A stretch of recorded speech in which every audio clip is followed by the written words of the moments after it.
అరణ్యవాసంలో సీతారామలక్ష్మణులు అడవిలో ప్రయాణిస్తూ ఉండగా ఒక పెద్ద రాక్షసుడు సింహం చర్మం కట్టుకుని పెద్ద శూలానికి 4 పుల్లులు, 2 తోడేళ్ళు, 10 జింకలు, ఒక ఏనుగు తలని గుచ్చి ఆ శూలంతో పరుగెత్తుకుంటూ వచ్చి రామలక్ష్మణుల వైపు చూసి సీతమ్మను ఎత్తుకుని తన ఒళ్ళో కూర్చోబెట్టుకుని, మీరు మునివేషంలో ఉన్నారు, మరి మీకు భార్య ఎందుకు? అందుకే ఏమని నేను భార్యగా చేసుకుంటా అన్నాడు ఆ రాక్షసుడు. వెంటనే రాముడు లక్ష్మణుడితో, చూసావా ఎంత తొందరగా కైకమ్మ కోరిక తీరిపోయిందో, నాకెంత కష్టం వచ్చిందో, నా కళ్ళ ముందే పరాయివాడు నా భార్యను తీసుకెళ్ళి తన ఒళ్ళో కూర్చోబెట్టుకున్నాడు అని ఆ రాక్షసుడి వైపు తిరిగి, అసలు నువ్వెవరు అని అడిగాడు.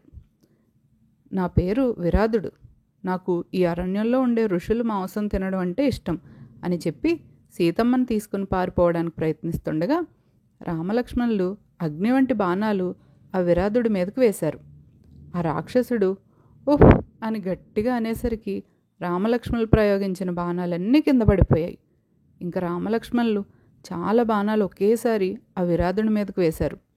ఇంకో కోపం వచ్చిన రాక్షసుడు తన పెద్ద శూలాన్ని రాముడి మీదకు విసిరేశాడు. రాముడు తన బాణాలతో ఆ శూలాన్ని గాల్లోనే ముక్కలు చేశాడు. ఇంక కోపం వచ్చిన రాక్షసుడు సీతమ్మని కింద పెట్టి రామలక్ష్మణుల్ని తన భుజముల మీద వేసుకుని పరిగెట్టాడు. రామలక్ష్మణులు తీసుకుని వెళ్ళిపోవడంతో సీతమ్మ భయపడి గట్టిగా ఏడుస్తుంటే భుజముల మీద ఉన్న రామలక్ష్మణులు ఆ రాక్షసుడి చేతులు విరగ్గొట్టేశారు. అలా కింద పడిపోయిన రాక్షసుడు గట్టిగా కొట్టారు, పైకి కిందకి పడేశారు. అయినా వాడు చావలేదు. ఇంకా లాభం లేదని లక్ష్మణునితో, వీడిని పాతి పెట్టేద్దాం, పెద్ద గొయ్యి తీయమని ఆ రాక్షసుడి గొంతు మీద కాళ్ళు పెట్టి నుంచున్నాడు రాముడు.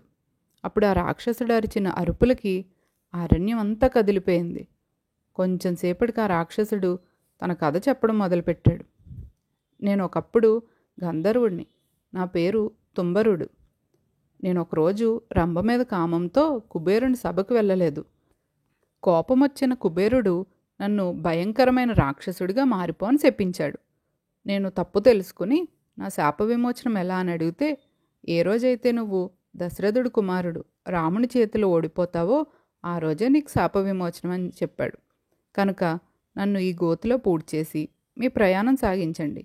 దారి మధ్యలో శరభంగ మహర్షి ఆశ్రమం వస్తుంది, తప్పకుండా ఆయన్ని దర్శించండి అన్నాడు ఆ రాక్షసుడు. ఈరోజు క్వశ్చన్, ఆ రాక్షసుడిని శపించింది ఎవరు? మీ ఆన్సర్ కామెంట్ చేయండి. నెక్స్ట్ ఎపిసోడ్ కోసం ప్లీజ్ ఫాలో ఇతిహాస నౌ.